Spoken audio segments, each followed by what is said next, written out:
Amigos, que Dios les bendiga. Bienvenidos a una nueva edición del Evangelio Diario. Estamos a martes 21 de enero, en esta segunda semana del tiempo ordinario. Y para hoy recordamos y celebramos en la liturgia de la Iglesia a Santa Inés, Virgen y Mártir. Hay buenos documentos sobre la existencia de esta mártir que vivió a comienzos del siglo IV y que fue martirizada a los 12 años durante la feroz persecución de Diocleciano. La popularidad de esta mártir y la devoción hacen pensar que no son improbables las leyendas que se nos han transmitido de boca en boca y con escritos. Basado en una tradición griega, el Papa Dámaso habla del martirio de Santa Inés sobre una hoguera. Pero parece más cierto lo que afirma el poeta Prudencio y toda la tradición latina, es decir, que la jovencita, después de haber sido expuesta a la ignominia de un lugar de mala fama por haberse negado a sacrificar a la diosa Vesta, fue decapitada. Así comenta el hecho San Ambrosio, al que se le atribuye el himno en honor de Agnes Fite Virginis. En un cuerpo tan pequeño había lugar para más heridas. Las niñas de su edad no resisten la mirada airada de sus padres y las hace llorar la picada de una aguja. Pero Inés ofrece todo su cuerpo al golpe de la espada que el verdugo descarga sobre ella, afirmaba. Alrededor de su imagen de pureza y de constancia en la fe, la leyenda ha tejido un acontecimiento que tiene el mismo origen de la historia de otras jóvenes mártires, Ágata, Lucía, Cecilia, que también se encuentran en el canon romano de la misa. Según la leyenda popular, fue el mismo hijo del prefecto de Roma el que atentó contra la pureza de Inés.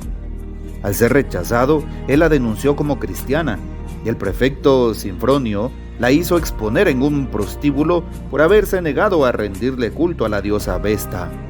Pero Inés salió prodigiosamente intacta de esa difamante condena, porque el único hombre que se atrevió a acercarse a ella cayó muerto a sus pies.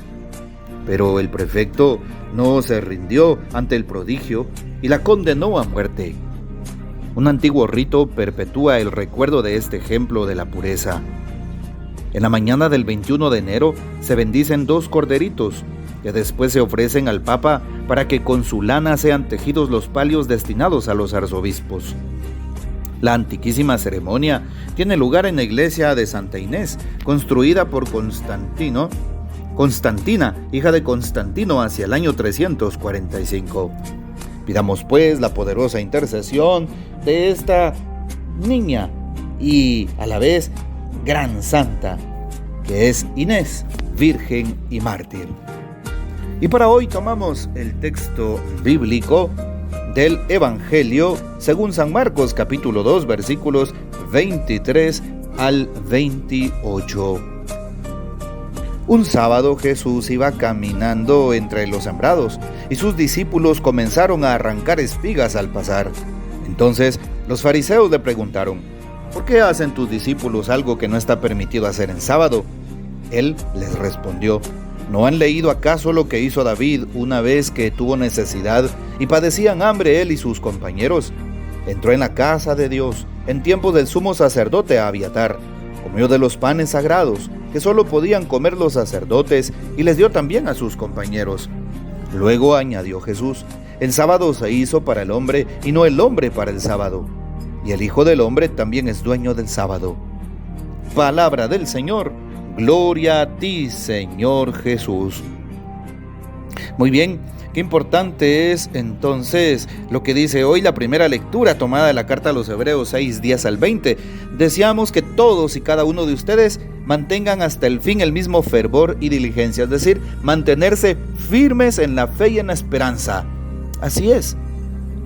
Y por eso le pedimos al Señor que nos ayude a ser imitadores de esa fe que está en el Evangelio. Se hace hoy también una mención de la fe que fortalecía el corazón de Abraham, nuestro primer padre en la fe, aquel gran patriarca, y su descendencia. Y como Dios le promete justamente esa descendencia innumerable gracias a su fe, a perseverar en su fe. ¿Estamos dispuestos a perseverar en nuestra fe católica, a perseverar en la confianza, en la credibilidad en la Santa Eucaristía, a perseverar en la credibilidad en los sacramentos, a perseverar en la credibilidad en la iglesia, en el sacerdocio, en la jerarquía, a perseverar en los dogmas de fe? Estoy dispuesto a fortalecer mi fe cada día con la oración, con la visita periódica a Jesús sacramentado o incluso con la participación constante en la Santa Eucaristía. Qué lindo es que un cristiano tenga fuerza y firmeza cuando va a la Eucaristía diaria. Es impresionante cómo la vida cambia. Es impresionante cómo el día se vuelve más iluminado. Y es impresionante cómo ver cómo cuando una persona es de misa constante de Eucaristía diaria, el enemigo huye de ese cristiano y tiene más fuerza en la fe, tiene más medios, elementos, herramientas para vencer al mal, para vencer al pecado. Por eso se nos invita a crecer en la fe, a perseverar en nuestra fe. Pero ¿cuántas personas perseveran en la fe? Muchas veces solo por así decirlo, nos quedamos, a veces somos tan conformistas, solo nos quedamos con la misa dominical y ya, sin darnos cuenta que nuestra alma necesita el alimento todos los días, como nuestro cuerpo. Qué importante sería ir a la Santa Eucaristía no solamente en domingo, sino de forma constante, periódica, ¿verdad? O por lo menos el día jueves eucarístico. Bueno, pues lo dejo en tu corazón. También hoy San Marcos en el capítulo 2 nos recuerda cómo Jesús camina entre los sembrados y sus discípulos comienzan a arrancar espigas, granos y empiezan a comer. Claro, los fariseos siempre están presentes, pero no para escuchar la palabra, no para convertirse, no, sino para juzgar, para ver qué partida sacan, para ver cómo condenan, cómo critican y señalan a Jesús. Y ahora lo hacen viendo la acción de los apóstoles. ¿Por qué hacen tus discípulos algo que no está permitido hacer en sábado? ¿Qué les dijo Jesús? ¿No han leído lo que hizo David cuando tenían hambre él y sus compañeros? ¿Sí? Entró en el templo, en la casa de Dios. ¿Sí? Comió los panes sagrados, que por cierto podían comer solo los sacerdotes, aquel linaje y dinastía sacerdotal, y le dio a sus compañeros. Jesús aquí remarca algo muy importante: el sábado es para el hombre y no el hombre para el sábado. Porque muchas veces los judíos en aquel tiempo, y seguramente algunos todavía hoy, se dedican a poner normas por encima de la dignidad de la persona, olvidándose de que la persona pues, es templo de Dios y del Espíritu Santo. Los apóstoles, si no hubieran comido, se hubieran muerto del hambre seguramente. Y primero está la vida humana y la defensa de la vida humana. En otras palabras, es lo que está diciendo Jesús. Por encima de cualquier rúbrica, de cualquier regla, está la dignidad de la persona humana. Y es lo que muchas veces podemos olvidar.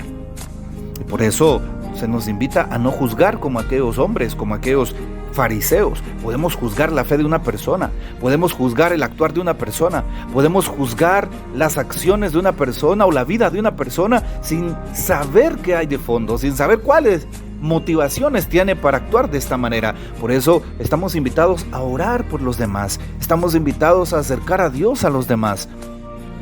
Y estamos invitados, por supuesto, a no caer en la misma actitud que tuvieron los fariseos. Pidámosle al Señor que nos ayude pues en este día a pues ser mejores cristianos, en el día de Santa Inés, a guardar la castidad, ya que Santa Inés nos enseña eso, y pues a perseverar en la fe, como dice la primera lectura de la carta a los Hebreos, ¿sí? Y por supuesto a pues no señalar a nadie, sino más bien darnos cuenta que el Señor siempre provee, el Señor siempre asiste, sobre todo en los momentos difíciles, en las crisis. Los apóstoles estaban pasando una crisis, estaban pasando hambre, una gran necesidad, y pues el Señor les proveyó con aquellos granos. Sin duda, en tu camino encontrarás providencia de Dios. Esos granos que vas a necesitar de paz, esos granos de providencia en torno a comida, en torno a trabajo, en torno a la economía, en torno a cualquier tipo de presencia de Dios, ahí los vas a tener. Simplemente cree y confía en su misericordia. Es lo que la palabra nos quiere decir. Que el Señor nos bendiga, que María Santísima nos guarde y que gocemos de la fiel custodia de San José. Y la bendición de Dios Todopoderoso, Padre, Hijo y Espíritu Santo, descienda sobre ustedes y permanezca para siempre. Amén. Comparte este audio y hasta mañana.